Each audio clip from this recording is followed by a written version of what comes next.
everyone. I am Tom Data, or Data, aka Tweak, and I would like to welcome you to Contact Lost, the Polish podcast about competitive Warhammer 40k, both in Poland and abroad. And our mission is to convince people around the world that the world of 40k does not only start and end in the US. We will focus primarily on the WTC setting, so you will oftentimes hear us talk about ideas for lists tuned specifically for this rule set and this terrain. Uh, but most of our comments and views will be universal for the most part, so you'll definitely be able to take something away from this.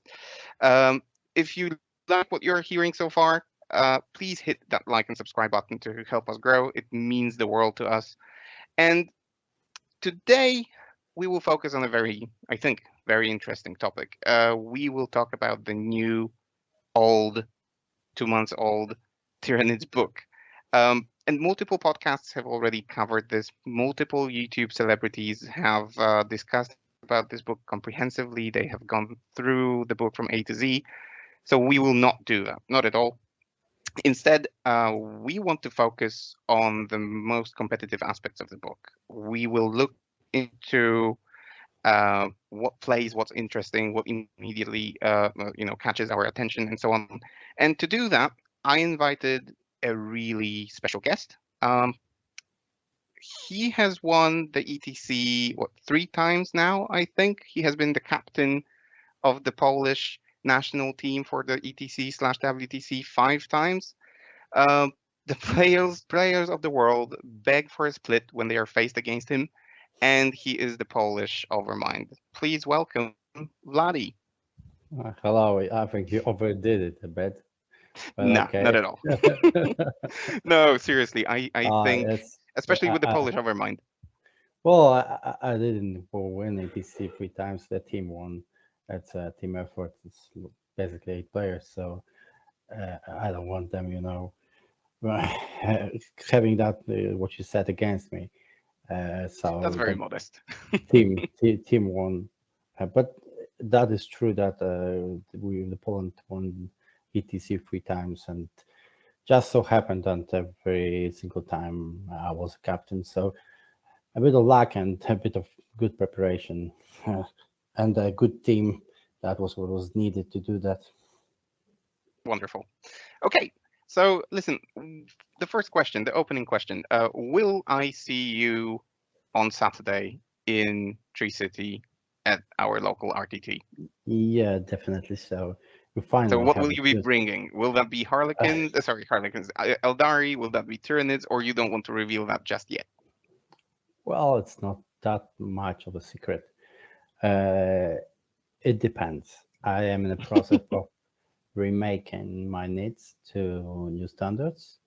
Mm-hmm. The codex deleted half of my army, basically. So I need to, paint, glue together a lot of models to have a competitive list ready for tournament, and I Mm-hmm. will be doing that for the next few days, trying to prepare the army, at least glue them together and put them together to be able to use for that tournament.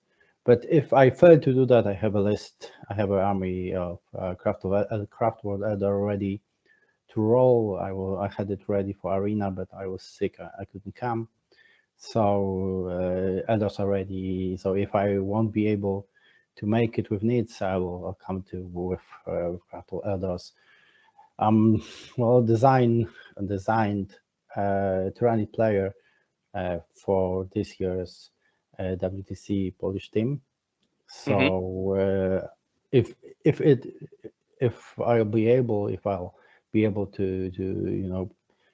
put the models together, then I'll be playing live needs at least till the WTC. Okay. So that's a good recommendation. I think that already speaks volumes about whether the book is good or not. But as I said, today we focus not on the entire book. We focus on the things that you focus on. So we know now that Leviathan Supplement does not play. We know now that Stampede does not play. So with that out of the way, what things in the book have immediately caught your attention? Is this book for aggressive players, or is this for more defensive players? And what is your playstyle with this book? Well, the general idea of the needs, I guess, was never a defensive army. So that's, that's out. Hmm. Basically, it's an aggressive, very aggressive army. And there's, if you want to, you want me to answer what hit me first, it's a terribly difficult question because well, getting straight into the matter of things, this is a very good codex. You know that I come to your podcast for now and then, and Hmm. when I do, I tend to be very criticizing, very Critical, yeah. critical. I don't like what Games Workshop does with balance of the game, if you even call it doing anything. And I've been vocal, very vocal about some things that I don't like. We even some harsh word was spoken, so that some ranting were done. And so when I say that something that Games Workshop did something good, it really means something. I think it means something. I don't have any agreement with this podcast. Don't have hopefully any agreement with Games Workshop. We don't have to speak good about Nope. Games Workshop, so we actually tend to criticize it a lot. But this time, I can't. I can do that. This Holy is a shit. very good codex. This is a very good codex. Don't let me wrong. There are some bad things there. Some things could have been done better, but generally, this is one of the best codex Games Workshop ever published. Ever published. It's, I don't know, it's on the level of 5th edition Space Marine Codex, but that's a legend. But this is a very, very deep, very wide, very well built codex with a lot of internal and external balance, a lot of synergies, very well built synergies. As I said, not everything is perfect, but I'm thrilled. I'm thrilled, and not only in the matter of how powerful the codex is, because it is powerful. It is very top tier, close to top tier, or just top tier codex. But in terms of how many units you can competitively field without feeling outmatched, how many rules you can use, how many different high fleets you can consider for competitive play. So, well, it's a job well done. There are like three things that stand up to me that are bad, and out of, I don't know, 100. So it's a good codex. So maybe to get it out of the way, what are the things that don't work with this book? Yeah, I'll be good. I'll be saying only good things from now on. So let's get those bad things out of the way. Three things I don't like is how they nerfed. No, they didn't nerf it. They deleted. They deleted hive guards. They deleted them hard. Mm. They put 5 layers of nerfs on them when only single one will suffice to make them unplayable. Yeah, But even they before the didn't. data slate, right? On release they were crap. Yeah, they were deleted on release. Yeah, with limited strength, with the spotter rule that was implemented in their novel shooting, with reduced strength, with reduced range. A lot of things were done to them that just deleted them. I don't like that because I understand where that comes from, but deleting a unit is simply stupid. A simple reducing the strength or simply reducing the range of the hive guards would be enough, Or the especially combos, right? As we discussed in with the past. especially that the stratagem for double shooting is gone, and the exploding sixes basically are gone. So that would be enough. but they didn't stop there. They like put 5 layers of nerfs on them, and they are not longer in the codex. You can just rip the page off it. It wouldn't change anything. So there's one thing. Second thing in Gen Stealers, this is a signature unit for steel for Tyranids. It was for long years, and they not only got worse, they lost their ability to charge after advancing. They got a bit better on the datasheet, but they got also a lot more expensive. Basically, if you compare them to their brothers in Gen Steel Card Army, they look ridiculous. They cost a lot more. They're a lot slower. They hit. They don't hit that hard. The only thing, the only reason that I think they are going to be appearing in competitive list is because they gained forward deployment, and this is the only way to safely and surely defend yourself against a lot of alpha strikes out there. And but you have to spend 80 points for that, and it's far too much for such a unit. Seriously, this is a lot of points for the unit that have a very little chance of getting its point back. So well, basically they reduced Gen Stealers to 5-man squads, used only to block alpha strikes and nothing more. Yeah, so I'm, as you know, probably as you've seen in Discord, I'm making some, going the extra mile, so to say, to try and make them work, and I'm not writing them off just yet. The same as the Broodlord or Broodlord, actually. So I want to experiment with the Broodlord having the Warlord trait for objective secured. Broodlord is actually okay. It's one of those things in the codex that's maybe not on the surface good, but it's still a very good model. Yeah, but alone, this does not extend to Gen Stealers, I'm afraid. But well, good luck with trying them. And as I said, even though they get the remake they got, well, didn't they changed them basically from hitting power, one of the hitting power of the hitting power units of the Tyranids, to just some toolkit unit that you can use on the battlefield in certain circumstances, but it's no longer a signature unit of the needs. Yeah, absolutely. They are now a gadget that you can bring, not a staple that you must bring. Yeah. Yeah. And the third thing that I don't like are chapter approved rules. So basically secondaries. Yeah, absolutely. These are useless. Basically, all 3 of them are. I think it's 3 or 4. All of them are useless and almost undoable.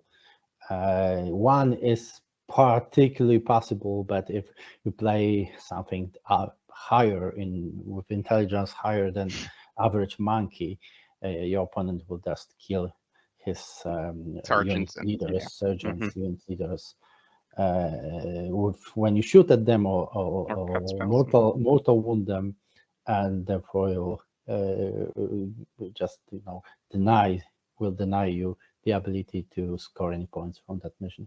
So basically, all 3, Hotam 4, those secondaries are, well, useless. So that's the bad thing about the codex. It's not really difficult, Jesus Christ, to make a decent secondary that you can use, at least in certain circumstances, that it will give you, if played well, from 12 to 15 points. It's not that difficult, and they constantly, doing it wrong. I don't know why, but this is the downside of the codex. It's not a good. It's those rules, chapter of rules for needs are not good, well written.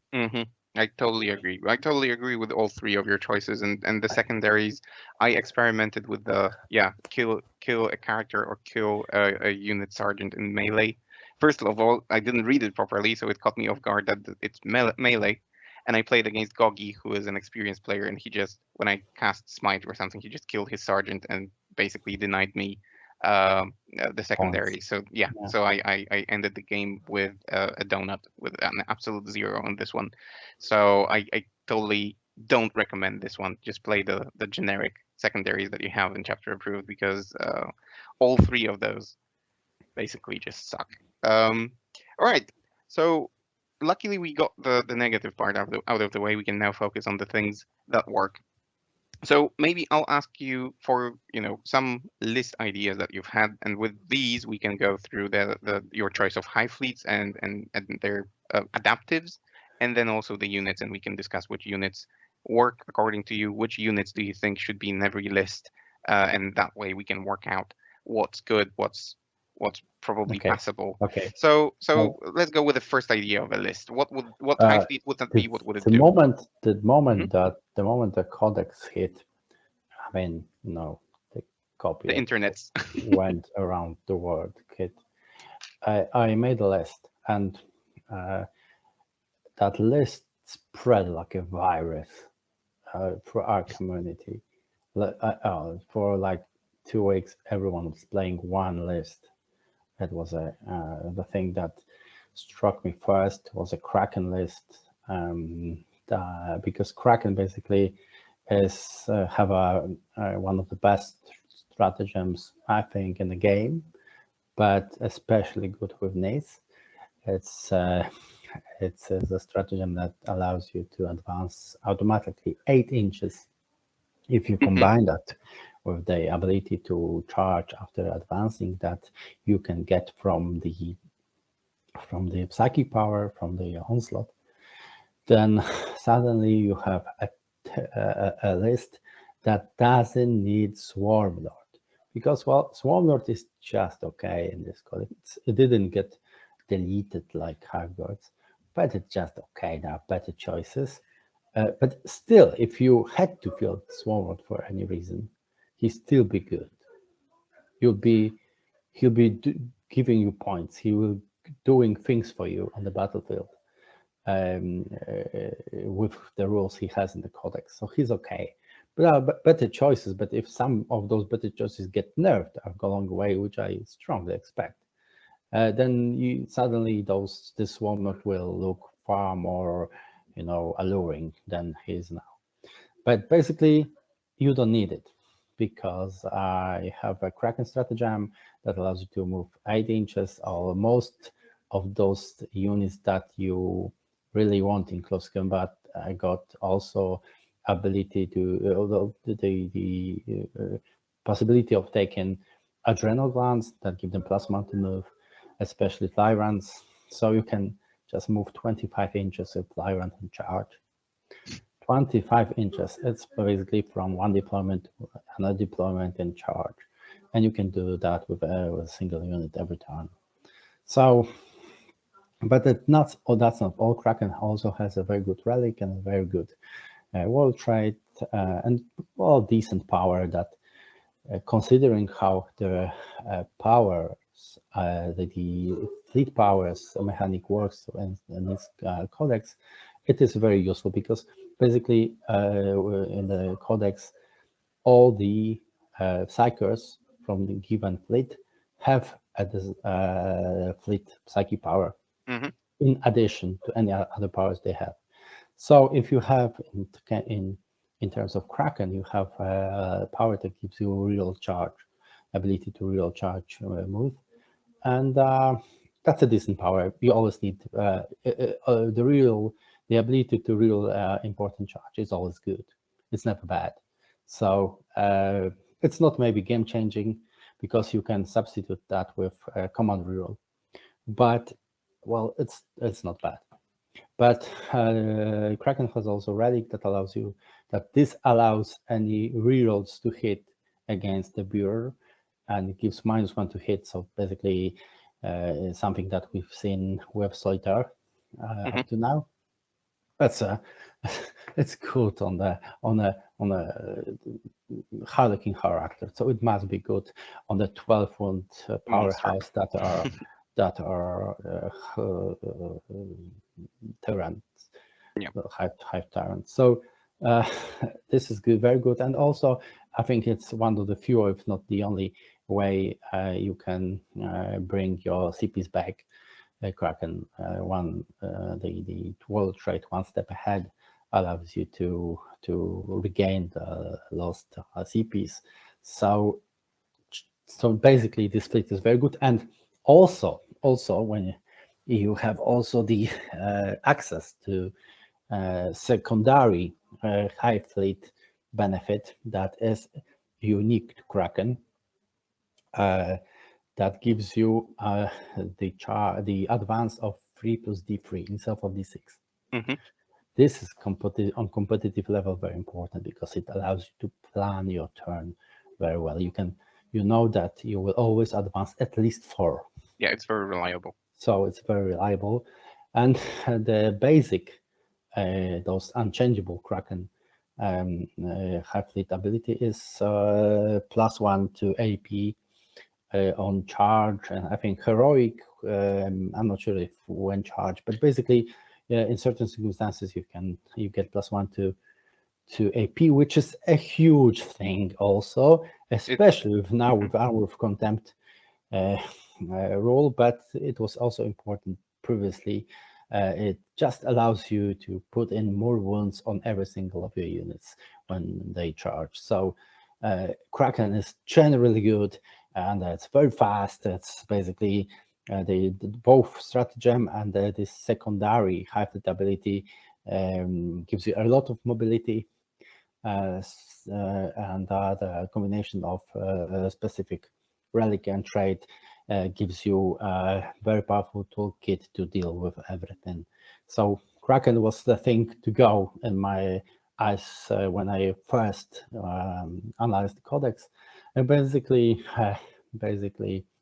I'm not sure if going through the list is that important. Basically, there are few, I think 2 units that should be everywhere, just everywhere, and every list, even more than Hive Tyrants. Hmm. You'll see everywhere a Neurotrope. Neurotrope is the mind behind everything that goes in this list, in this basically army, because it has a generic +1 to cast. And I think we will not see ever any other Neurotrope than with Barb, Resonance Barb, that gives you another +1 to cast, an additional power, Hmm. which is important because you have stratagem for 1 CP to cast another psychic power, so you can cast 3 powers on 2 plus, and Neurotrap also gives you the ability to the Synaptic Link ability that gives you another +1 to cast on the whole army, and some other that gives you better deny, gives you 5 plus feel no pain for mortals. So basically, it's a powerful synaptic ability, and also, if that's not all, Neurotrop also gives 1 psyker within synaptic range the ability to cast powers on 3d6, choosing whatever you want actually.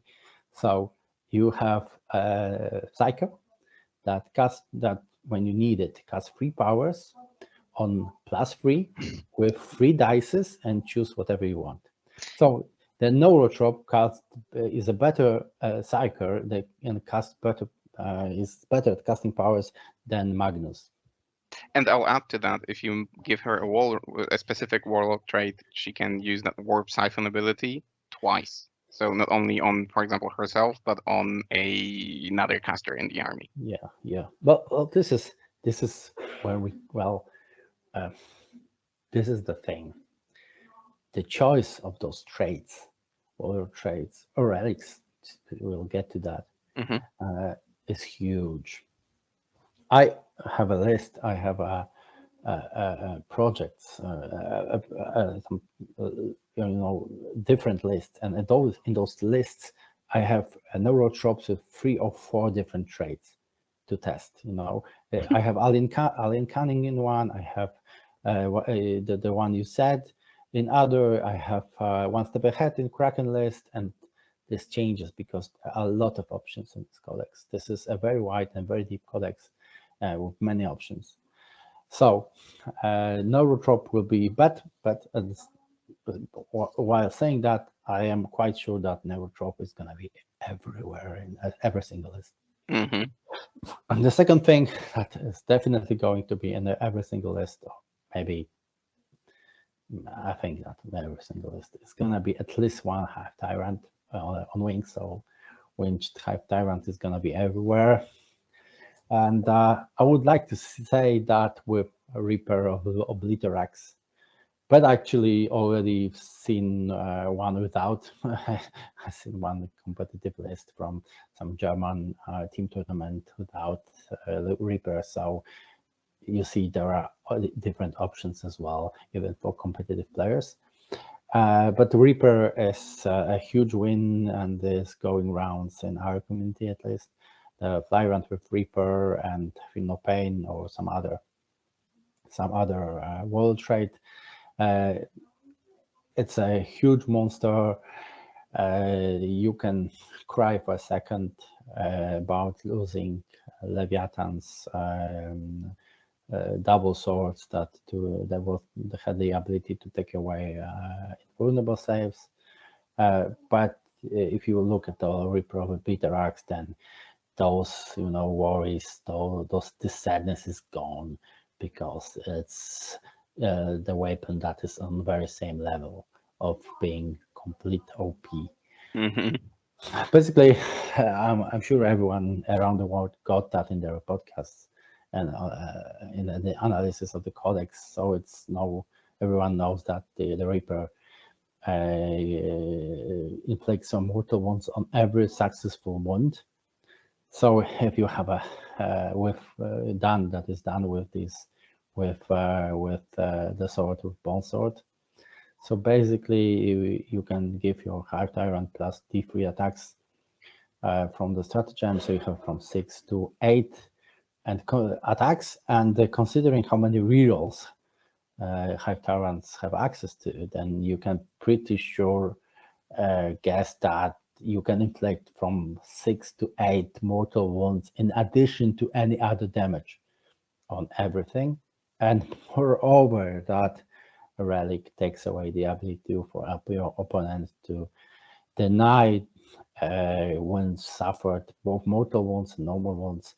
So basically, not only he brings those mortal wounds, but also takes away the opponent's ability to deny them by Feel No Pain rules, different kind of Feel No Pain rules, and also it ignores the limits of the wound the model can suffer per turn, because it have the same wording that the rest of the wounds suffered during the phase are ignored, and this relic ignores that rule. So basically, he can kill Phoenix Lords or Ctans in a single turn. Or Gaskull, or Gaskull, well, maybe not yeah, in a single turn, but yeah, so can do more than. that's huge. So basically, there were two characters to first units that caught my attention, and from that, it's Wait, can we wait just a second, because I wanted to clarify one thing. I think we discussed this yesterday, but I just want to confirm. When we talk about those mortal wounds and inflicting them, this happens on a successful wound roll, not on an unsaved wound, right? I think it's successful one, but I have a codex in front of me, so why not check it straight away? Yeah, I'll jump to that as well. Reaper of Viterax, each time an attack, if each time an attack is made with this weapon, if that attack successfully wounds the target suffers one mortal wound. Successfully wounds, so all the automatic wounds from toxin sacks, basically it doesn't say that you have to make a roll. If you successfully wound the target by any means, the target unit suffer one mortal wound. So you don't, for the mortals, you don't even care about saves very much. Yeah. So it's So basically, you check how many mortal wounds you inflict in the addition of any other damage at the wounding step. So it doesn't matter how many opponent saves actually makes. This is insane. This is very strong, very strong. So this is two things that caught my attention from the beginning. The rest is the rest were the basic profile on all mid-sized creatures. The Pyrovores, Raveners, Warriors, all those profiles were upgraded to toughness 5 and from 3 to 5 wounds, and that's huge. And which is kind of nice. I like that mechanic. All the upgrades are for free. So basically, GameStop decided that this option is that all those options are similar, enough similar not to put a different price tags on them, and I like it.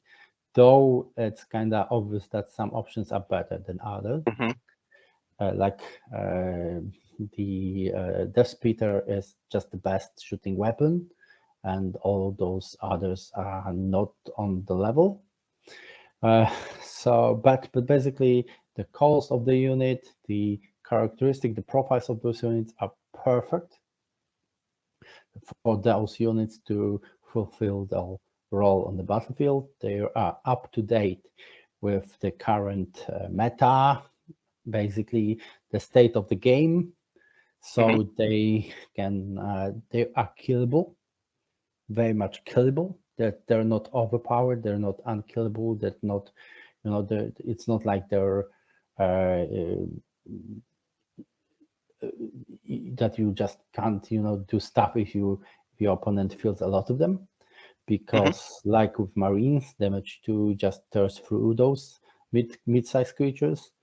But at the same time, they are durable enough. They are durable. How they are exactly durable as they should be, considering the cost and their roles on the battlefield. So I like that very much. Seriously, I like those improvement to profiles. I think they are perfectly costed, those mid-sized creatures. I mean Pyrovores, I mean Biovores, I mean Raveners, Warriors. Maybe Warriors are a bit too cheap with all the options, but basically I like that very much. So that was the second layer of things that hit me, and I spammed those units in my list. I have 3 units of Raveners because they're fast, they trade quite well, and with proper support they can withstand a bit of punishment. So that was the second thing.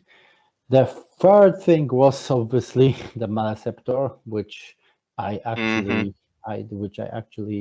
read about. It's not, he didn't got into my first list, but I read some discussion about on our Discord forum, and I got the idea that there's a nice combo that you can use with Maleceptor, making being able to, I think, a lot of mortal wounds in a single turn, around 12, I think 12-30 with a current rules interpretation in our community. You can basically cast 2 powers, use Maleceptor ability to be able to cast the psychic action, and then cast powers. So he can basically cast 3 times. He can do it on 3d6, and whenever he casts 7, I think on 7 he inflicts 3 mortal wounds within 12. So basically, if he is able on 3d6 to cast 3 powers on 3d6 on 7 or more, then he inflicts 9 mortal wounds, and at least 2 of those powers are also mortal wound based. That's the Psychic Scream, it can be Smite, it can be Neuroparasite. So there are a reasonable number of mortal wounds. I think even up to 50 mortal wounds he can do a turn with full combo. Absolutely. Fired up. So he's a very useful. He's also very tough. He has 4+ invulnerable save. He has toughness 8, and I have 15 wounds. 15 wounds. So he's very durable. He was ridiculously durable with Stampede. Now he's just durable. So that's another thing that got into the list, and obviously Yep. We big cannot forget. I think we cannot forget about his very powerful imperative, yeah, which is doing actions and still being able to move, yes, shoot, or cast spell. he has very nice snap flipping ability, imperative that you can just make actions and advance, can shoot, you can cast powers and do actions. Though according to the rulebook, doing an action still counts as doing one power, and that doesn't the ability doesn't help with that. But you can cast power and use his psychic action, which is huge, because his psychic action is a very good, it's a very strong thing. It's -1 to strength. It's actually the implementation of the stratagem he had into his profile, into his abilities, and it's a very powerful ability, just giving everything and shooting face -1 to hit when it's hitting something in I think 6 it's inches from -1 to him. strength, right? Minus strength, what I said, a -1 Hmm. to strength, yeah, -1 to strength. It's a very powerful ability, so that's another thing that we will definitely see a lot. Yep. And the Agreed. last thing that is very obvious and it's everywhere, Harpies, obviously. Harpies got the Admech fully safe bomber ability, so it inflicts now a lot of mortal wounds when passing over enemy unit. Also, someone thought it's a good idea to give an anti-infantry weapon strength 8. So now Harpies have, of course, access to real anti-tank weapons in terms of venom cannons. But if you don't want to, you can go for just universal one, which is stranglehold cannons, and those inflict a lot of hits on strength 8 -2. So it's, well, I don't think it is no longer an anti-infantry weapon. It's just a very universal weapon that is good against anything. So Harpy can inflict mortal wounds. It also fights a bit. It's also a flyer now, and not flyer aircraft now. So Yep. it does not take objectives, but it has -1. You cannot, it's -1 in shooting. You cannot charge it if you don't have fly. So basically, it's a unit that you will also see everywhere in almost every Tyranid army. And mines now have additional functionalities as well, don't they? That's actually a thing that I think they went a bit too far with mine, because they changed the number of mortal wounds they inflict from they now inflict D3 mortal wounds on a roll of 5+ instead of 6+. That basically means that they still do not work on a roll of 1. But with the change that they inflict mortal wounds on different mortal wounds on 5+, those missed ones do not matter that much. And basically the rule that triggers mines now changed, and it's very easy to abuse by Tyranid players, because the mines, mindless that they are, do not explode at first unit that gets in their range, but Tyranid player can decide to explode at any point at any unit that gets in the range, so they can ignore first 5 units and then explode at 6. I don't think that's a good mechanic, and it's not exactly, it's the way the rules are now. It's difficult to support them with any reasoning, because these, well, I know, getting my explanation from Fluff maybe is not a bad idea, me being competitive player, but these are mindless creatures. There's no reasoning behind letting a Tyranid player decide when they go off and giving the ability to ignore units that actually get into the range. And Yeah. but you can do that, so you can wait for those juicy one wound models to get in the range and then explode. Clearly, they were supposed to be in the lore proximity mines, not remote controlled mines, but Yeah, codex yeah, exactly. goes the opposite way. That's a nice observation. That now there should be a proximity mines, and now there are remotely detonated ones. So it's I don't think that's how it's supposed to be, but here we are now. So basically, what you will probably see in a lot of competitive builds are free biowars. Biowar, a single unit of biowars can produce in the range of 48, so Yes. easy, 48 inches, 3D free more spore mines per turn that cost no points. So also already our Discord is full of stories when Tyranid players were playing the game using 2,300 points against 2,000 points of the opponent army because they produced 300 worth of points of In mines. spore mines during the game, which sounds a bit ridiculous, especially that That's just pure broken.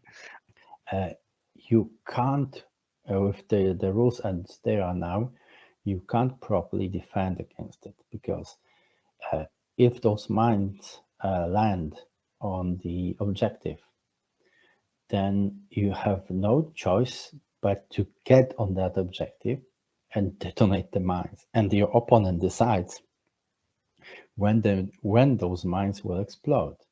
So you cannot, move some non-obsec units just to trigger them. No, your opponent can wait until you put some obsec unit close to them on the objective and then detonate. And you cannot kill those mines in movement phase. So you have some units have those abilities. Very rare units have the ability to inflict damage in movement phase, but most of the units, most of the armies do not have this ability, and so they can do nothing. If they want to take the objective, they have no other choice but to get into range of mines and trigger them. And the only thing that they can do is to first hope your opponent will not roll a number of fives and then explode in the huge number of mortal wounds on you. And the opponent can also just place your models in such a way that only a few mines will explode, because you can measure which more mines can explode from the model, not from the unit. So basically, if the mine model is in the range, it can explode. It doesn't mean the whole squad explodes. So that's the only thing you can do. And if the Tyranid player places the mines proper way, it's very difficult to avoid getting hurt by it. And even if you don't get hurt, I wanted to say, on top of everything that you just said, the rules of the mines specifically say that even though you can walk through them in your movement phase, you cannot finish your move on them. So they can effectively be used to block movement for specific units if you know the distance that they cover. Curics are fucked hard. Not only them, many more. Like that so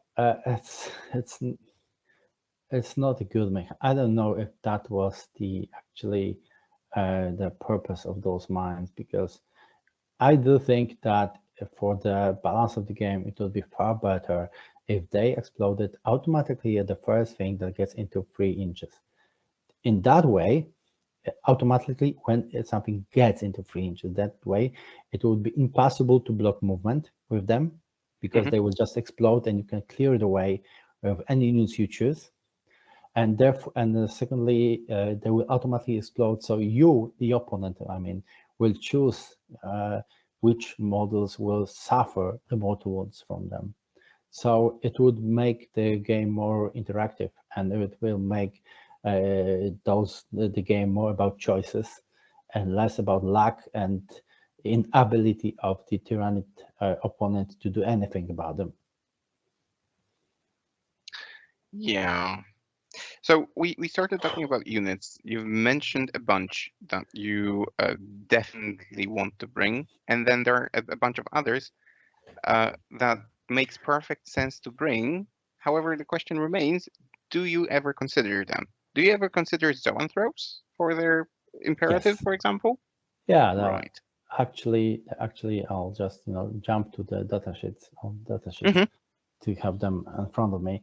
Basically, almost every datasheet except from Hive Guards is worth trying. Now, Mauloc has a very nice role, and in certain builds, it will be very useful. All the carnifexes and ice screaming killers are huge powerhouses. Close combat standard carnifexes has the ability to be used as a very decent and stable weapon platform. Exocrine is a very nice unit. It shoots better than a carnifex. It costs a bit more, but it's also very much more durable. And you don't really miss that shoot twice Biovores we already stratagem, right? mentioned. Sorry? With exocrines, they got the amount of shots now that you don't even miss that shoot twice stratagem because it's 6 plus D3 Yeah, or they something have like a that. lot So of it's shots, and if you move them up to half of the movement, they ignore our cover. and So you can not, give them exploding sixes as well with stratagem, which is also good. usually you don't have CPs for that, but you can. True that. Yes, you can. But basically, the fact that if they move to up to half of the movement, they ignore cover. That means in many cases they do not suffer -1 to hit, unlike current fexes. So they are very decent weapon platform. The only the disadvantage of the executions is that they have a blast weapons and they suck at close combat. So you can just target them in close combat to limit their effectiveness. But as a stable weapon platform, Exocrine was one of the best things in the codex. So basically, except for high guards, almost every heavy support is a useful for Tyrannofex. I forgot Tyrannofex. Tyrannofex is very close to Exocrine, but he also has for example, the ability to take a weapon that hits automatically, a flamer, kind of flamer. So it is also probably a useful thing. Always so some probably semi-competitive battle report on Art of War with that on using the Tyrannofex. So it's out there too. I don't think it's maybe the first choice from heavy support, but it is very much on the table. It's not like it's completely the unit that will never see the table. It is very much on the table to use Tyrannofex in Okay. this. So I have two more units that I want to ask about. First of all, the Death Leaper. Have you considered him for all the shenanigans that he can do? Yeah, definitely so. But basically, it's like cherry picking units from this codex is pointless because almost everything, except for hybrids, can be considered. The flipper Yeah, it's viable. is viable, and it's even more viable because it has a lot of different abilities that you can use during the game. It's fast, faster it was. 1 inch faster than it was. You can also advance in charge now. Obviously, you could have done that with the previous codex, but he has a lot of options, a lot of abilities, and he's not terribly expensive, and he doesn't take HQ per spot. So basically, the upgraded profile makes him viable for a lot of lists. And if you give him world trade, he has Alien Cunning. He's a named character, a unique one, so you have to take Alien Cunning, but that's what you would like to take on him anyway, probably. So Leaper is good, but whole elite section is perfect. We didn't even cover the Tyrant Guard, which I for wanted to call that out in a sec. for a month or more were just it's auto include, and I think there are more or less auto include all as well as still because they give lookout cert to Hive Tyrants, and you want your Hive Tyrants in front of the ruin with Tyrant hiding behind it. It's more difficult to use now after the data slate, after the balancing slate, because if he's the first unit closer to the opponent, he can shoot at your Hive Tyrant, so you still need to put something in front of him.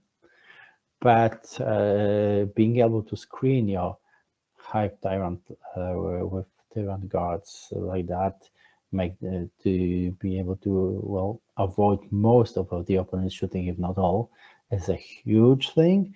And Tyrant guards are very much a good unit on their own. They are tough, as tough as they should be. Finally, tough infantry unit that is very durable and very generally good on the battlefield. So basically, but this goes for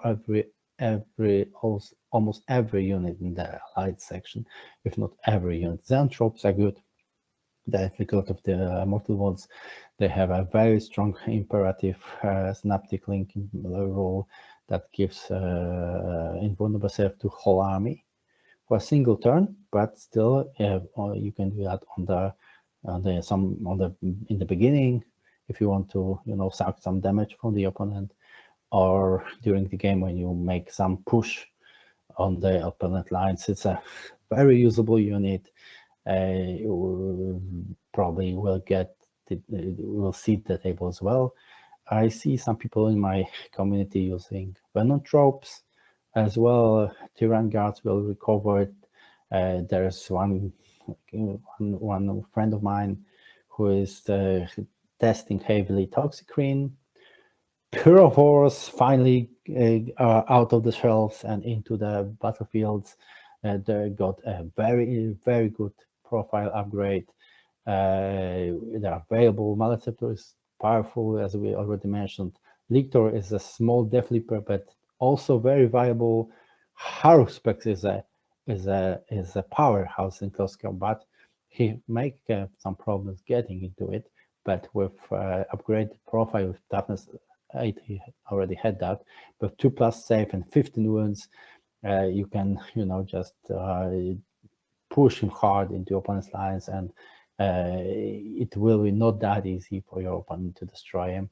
And he's a powerhouse in close combat, and he also heals himself in close combat. So, and you have Gen Stealers who are also terribly nerfed, but as I said, in terms of tools, they're also viable for competitive list as a alpha strike deterrent. So you have allies, you have Reveners, Maulok, they already covered, Mukolith mines. You can produce those, so probably buying them is not a good thing. But you have Parasite of Mortrex, who for some reason, is not a unique character, is not a named character, though it sounds like he is, but he isn't. So basically, he can take any relic and he can take any warlord trait, and he has some decent rules, and he's cheap, and he's terribly fast. So it's a very decent choice from fast attack. You have Reveners with 4 wounds, one of the fast units, reliable fast unit, the perfect unit for trading in the middle of the field if you don't want to sacrifice too much. Reaper swarms are probably out of place a bit with current ignorable. Though if you want a cheap unit to hold your back, they're there for it. Spore mines will recover. Trigon is also a very nice stat line. A lot of attacks, damage to. This is the thing that I actually like. Those older profiles. When you look at them the first time, you think, Jesus, this is ridiculous. Seriously, this has 12 attacks. But then when you see how they impact the game, then you realize that, okay, those 12 attacks are exactly as many as they should have. Yep. That was the problem with all the big creatures before. Even if by some accident they were able to get on the other side of the field, which was improbable because not counting the Swarmer's ability, the only way of getting to close combat was getting through the field, while being shot at. But even if they did get on the other side of the field, then statistically most of those big creatures were able to kill like 2 guardsmen, 3 guardsmen maybe, Basically, and that's yes. all. And now if they hit you, they can, well, basically maybe not get their warframe points in one turn, but inflict a lot of meaningful damage.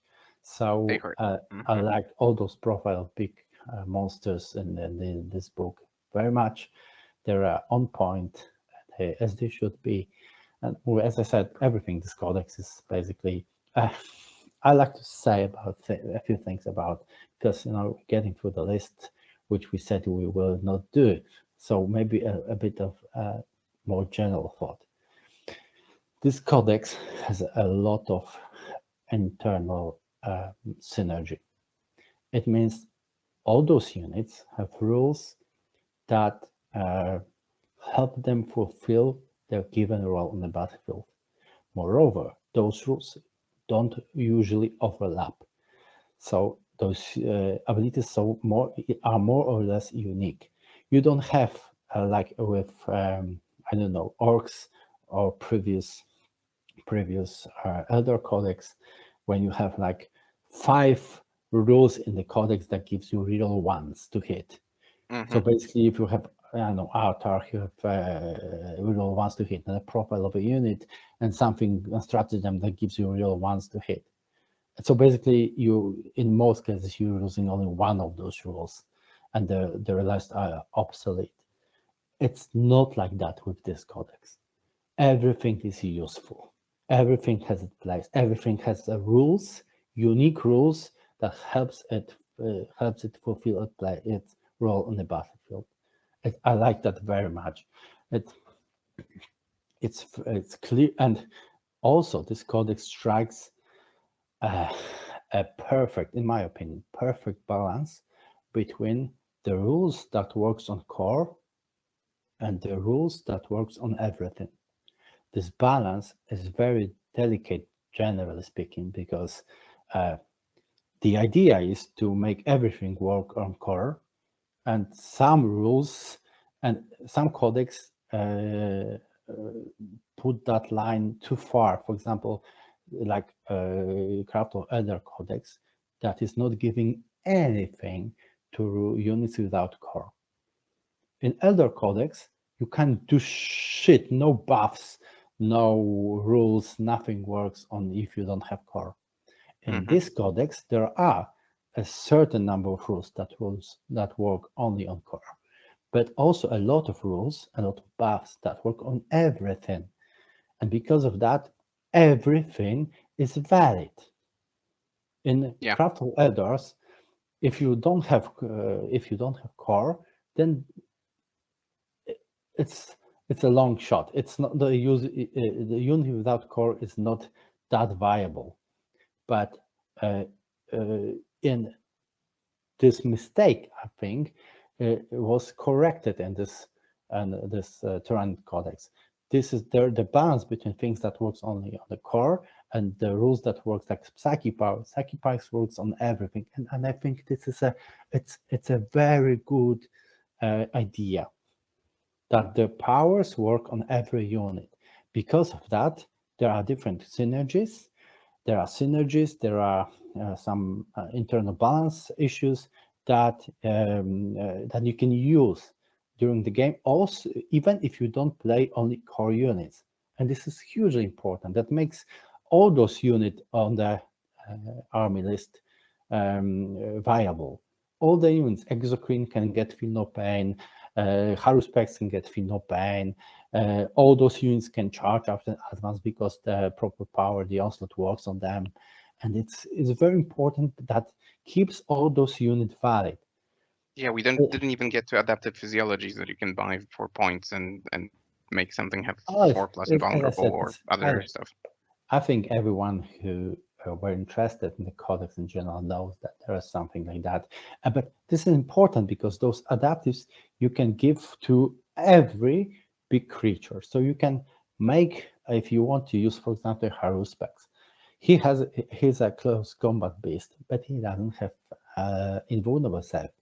But if you want to give him those invulnerable save to have to have it on him all the time, so without any powers, without any other rules, you can just buy a proper adaptation from him, and only one model in the army will have those 4+ invulnerable save, but you can give it to him, and that changes the dynamic of the unit.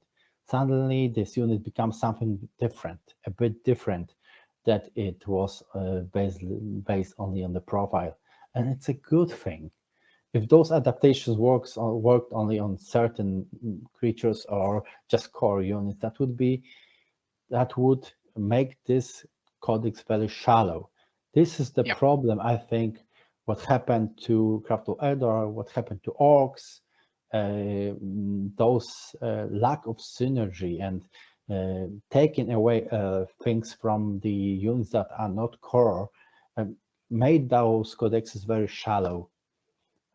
So eliminated a lot of units from the table, a lot of units from the battlefields, and that was not done to this codex, fortunately. So basically, because of the fact that some buffs, powers, adaptive abilities work on things that are not core, you can make a lot of synergies, a lot of units useful in this codex. It's a very good thing. I like that very much.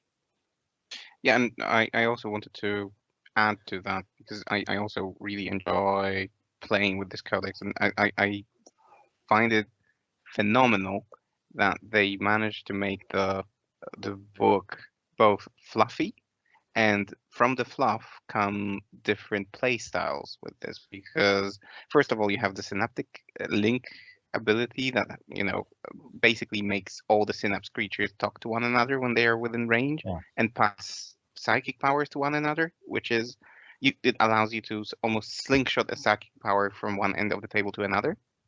And then the second part is, I think, correct me if I'm wrong, but I think every single hive fleet that you have to choose from plays differently. So you can basically change the army composition based on the hive fleet, and it's not just spamming units. We covered Kraken, but Leviathan is still very valid. It has a powerful basic ability on the hive fleet ability. And very nice, very useful as hybrid psychic power. But these are the things, Kraken and Leviathan are the things that were until now played most in our community. But then the idea from the Norn Queen got into the community that Behemoth can be useful because it combines the aggressiveness of the close combat orientated needs with the ability to take five-man obsec on big creatures, and suddenly people were trying out the Behemoth builds. There are now a number of them on our forum being tested on TTS, and but at the same time, for example, today someone dropped the idea, basically something that I played like 2 years ago at the start of the pandemic. I played 27 Reveners, and well, it's not that bad idea to get back to that. And if you do, then you can consider taking Hydra. Hydra has +1 to hit on if you outnumber your target. So you have 9-man Ravener squad. In most cases, hit your opponents on +1 to hit, and you can give them from high tyrant real ones, so they can get full real to hit, and for 1 CP they can get full real to wound if they outnumber you on the enemy they target. So basically, suddenly, if you want to make a list that is based on the bigger units of either small creatures or this mid-sized creatures, then suddenly Hydra looks very tempting. So basically, there is a lot of depth to this codex. There are a lot of things that can be tested, and even that's important. The importance of that, just purely speaking from purely competitive point of view, it's important that army has this depth if you like the army, because well, brutally speaking, we can expect nerfs sooner or later. The most powerful things in the nades, because there are some really powerful and just stupid things in this codex, like overrun stratagem. Overrun stratagem is totally bonkers. Like this Hive Tyrant with Reaper Obliterax, with mines mechanic, those things are a bit, I think they went a bit too far with that. And if those things get nerfed, you have a lot of cushion, a lot of things to fall onto, a lot of units that will still push forward despite the nerfs. It's exactly what happened, or maybe similar what happened to Dark Elves over those years. They got a bit of nerfs, one nerf, second nerf, and they're still a valid one of the top tier codexes, because they had a lot of good units from the start in the codex. And when one option got nerfed, some other options kicked in, and this is what can happen to Nate codex over next year or two. It may still be valid on the top tier in 2 years, because how many options it has that will not be overused from the beginning, because there are some other better options. Yeah, so the depth at the start or at the release probably guarantees that this book will remain relevant for a longer time. Yeah, that's what I think. All right. So tell me, how does this book fare so far in tests, in your tests and tests of the Polish community? Are there any tough matchups, or definitely too good? No bad matchups, just killing everything it says. I will admit that I'm kind of fed up, tired of how good this codex is. I feel that games are a bit too easy, though you need to make it. You need to make it work with your skill. It's not a Harlequin level of stupidity, when you could just put 9-star Void Weavers, redeploy them with Phantasm, and just move them forward and just annihilate your opponent in 2 turns, and use that Lennon's joke that he's choosing his secondaries in second turn, because it doesn't really matter. So it's not that level, because you have to actually think your turn over, put your units, think over what you want to do, which link to use, which imperative to use, synaptic link imperative, how to plan your third turn. You will not be able, in most cases, unless your opponent makes some stupid mistakes, you will not be able to just storm into your opponent the first day and just kill him outright. So it's a bit on a high level of, it's more difficult to use than for example, Harlequins were like 2 or 3 weeks ago. But still, it's very powerful. And as I said, I a bit got tired already with a lot of Tyrant community, our community, Tyrant players, with the battle reports when they say they simply maimed their opponents. The opponents that they are basically on the same skill level and as they are, but still they are so over enthusiastic about how much they destroyed someone with this new need codex that it starts to be a bit annoying. That's why I started playing Crystal Ladder lately to distance myself from that a bit, because it's a bit annoying when you suddenly get tools that are powerful and quite easy to use, for example, in terms of spore mines, because the movement is still tricky with needs, but how you place your units, how to plan another turn. But spore mines are brain dead monkey can use spore mines. And it's Yeah, annoying how unfortunately. Tyranids players brag how they blocked movement of a kill rig with spore mines, or how they inflict a ton of damage from mortals because their opponent had no other choice but to get on the objective and got those explosions. So basically, it's a bit annoying at this point. But when I can, mostly on the TTS, I'm playing something else. Lately, Craft Elders are the thing that I like playing most. Though I am trying also Iron Warriors, but that's well, it's like playing on the Nightmare level all the time with Chaos Space Marines. But Okay. but So, but but I will be, as I said, I will be switching to NITs, especially on the live games. As I said, I'll try to take them to this to the tournament this week you mentioned, and we'll see. okay. So I think the final question to ask, do you think that the data slate will change anything about how Tyranids are played, or how Tyranids, interact with other armies, or not very much? Well, change, no, but I definitely the slate made playing needs a bit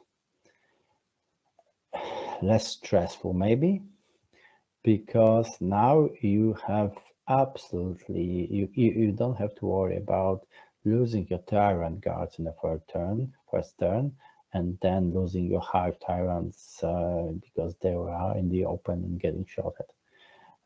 Because tyrant guards are usually behind obscuring terrain, and with nerf to no loss, nothing will get them.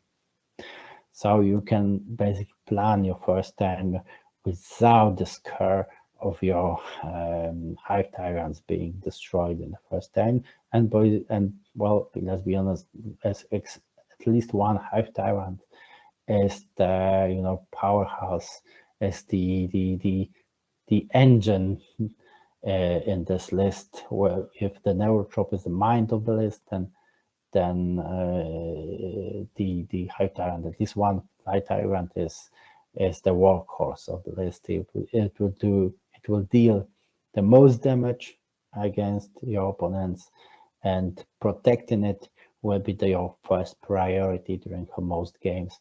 And the survivability of tyrant guards behind the obscure terrain helps with that a lot. Okay. All right. So, and I guess you were not missing the Stampede days and the Leviathan days. Well, I actually played a week ago sparring out in Poland. Our WTC team played sparring on TTS against French team, and I played against Tau with New Needs and Stampede, and that game was a joke. That game was a no game like I never played before. Those Tau, that, mind you, is one of the top codexes at this moment, was unable to do anything, was unable to deal any meaningful damage to those Stampede needs. if the Games Workshop allowed Stampede to work with this codex, we would have Herlakin Stupidity #2. And I do think it would be even worse than that. So it's good that it's gone. It's good that Games Workshop make that correction and just,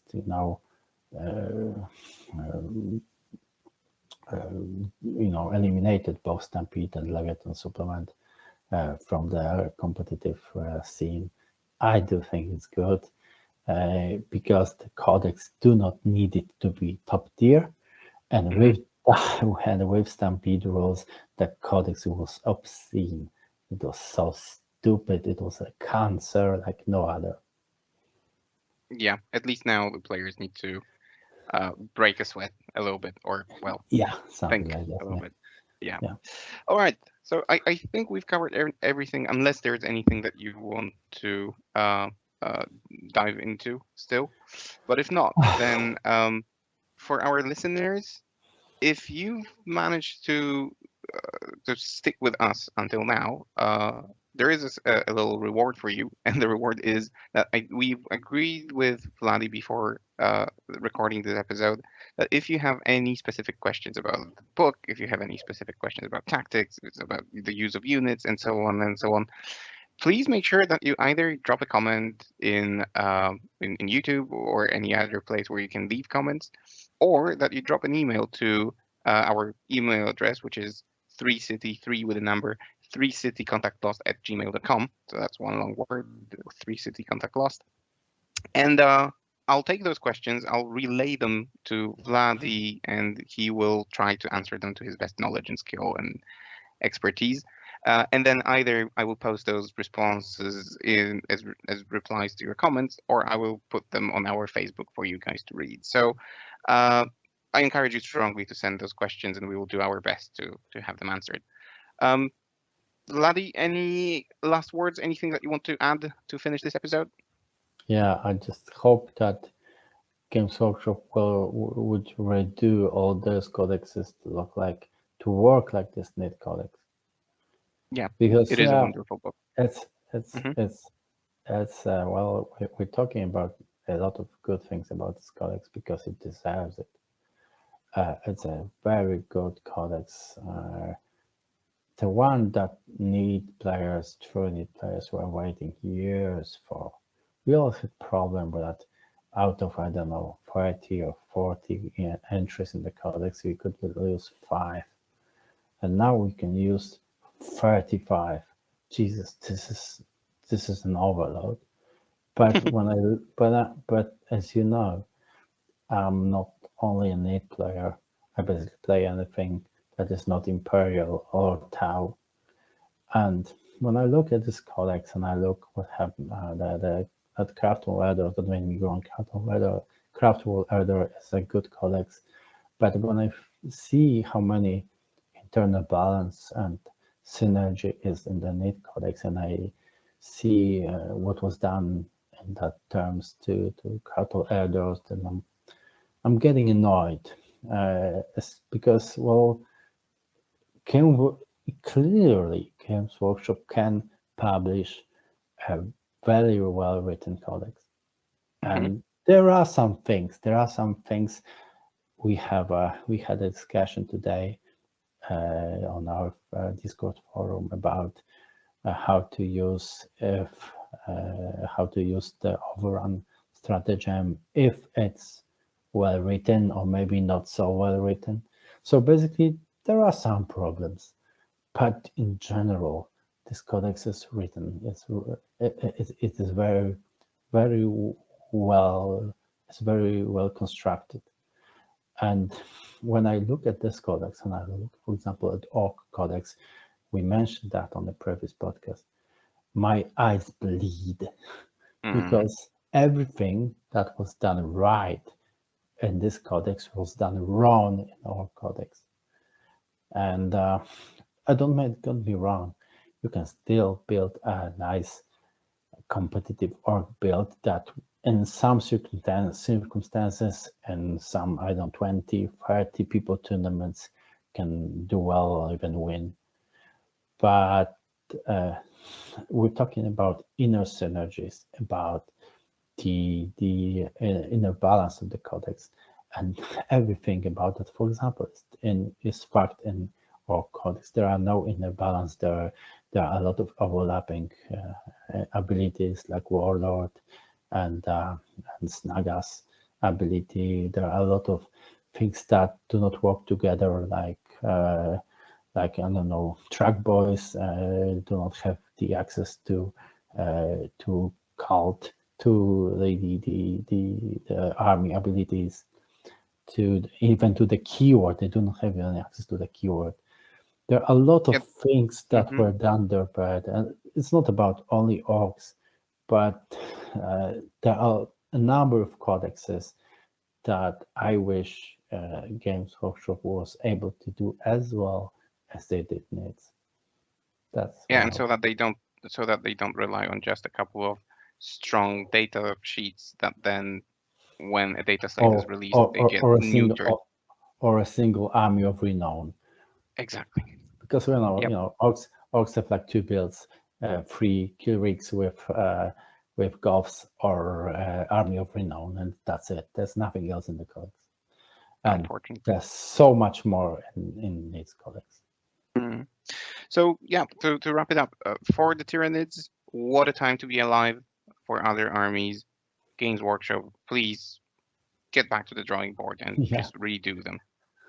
Yeah. Right. Okay. So again, we strongly encourage everyone to reach out with your questions, comments, feedback, and so on. The comment section is yours. Our email address, one more time, 3citycontactloss@gmail.com is also available to you. So hit us up with those messages. We'll be having Vladdi in our future episodes for sure. So if you like this one, hit that like button, subscribe, and until next time, thank you, Vladdi. Thanks.